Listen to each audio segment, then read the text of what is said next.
So now I'm going to show you how to put your mini-14 back together. So first you get this bolt, and you'll see this thing I say now right here. And if you look down into here, there's a similar shaped cutout, if you can see it. So what you do is you just line up those two things, kind of, they'll fit right there. Next what you do is you get this bolt carrier.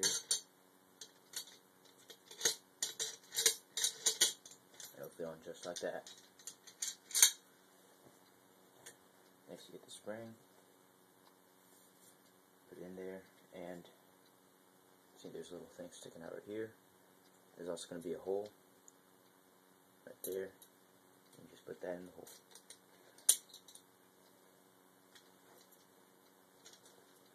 Next you get the top cover.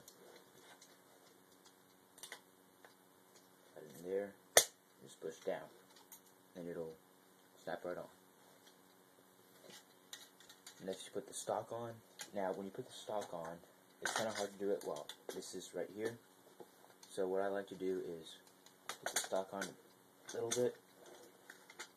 I'll pull this back, and the stock will fit right on. Get the trigger assembly. It'll fit right into there, and just push down the trigger guard so it clicks, and there you have it. mini-14. Also, make sure that everything works, and you're all good to go.